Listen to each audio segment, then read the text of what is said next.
भारतवर्ष नुहे सारा पृथ्वीर सबुठारु बड़ मुक्ताकाश रंगमंच हूँ धनुଯାत्रा एवं से आज ओडिशार लोकप्रिय मुख्यमंत्री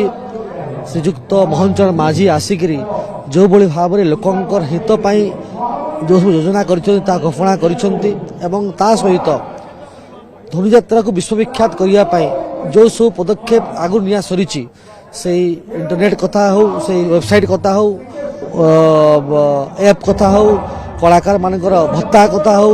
या संगे संगे जो सब कथा करा से सब कथा कहला पर आहरी घोषणा कराला जे गोटे परमानेंट मंच तैयारी हेबो जो डीपीआर प्रस्तुत हो सारी पाखापाखि 12 कोटी टंकार ऊर्ध्वर एक मंच तैयारी हेबो बरगढ़ को सुंदर करिया पई केनाल कथा कहले एवं सबुतरे बड़ कथा बरगढ़ अंचल होची धनु धान अंचल एवं धनुଯାत्रा प्रसिद्ध ओडिशार भाताहांडी प्रसिद्ध से जो भली भाव में केनाल रिपेयर कथा कहले केनाल किभली चाषी पानी पाई परिबे चाष काम आग को जीव एवं किभली भाव में बरगढ़ जिल्लार उन्नति हेब बरगढ़ को आसिक मुख्यमंत्री जनशुणाणी हेब लोक आसिक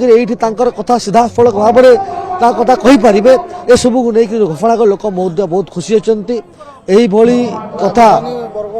राजधानी बरगढ़ को आसब बरगढ़ में लोक अभियोग शुणाणी हम अभियोग प्रकोष्ठ ये खोल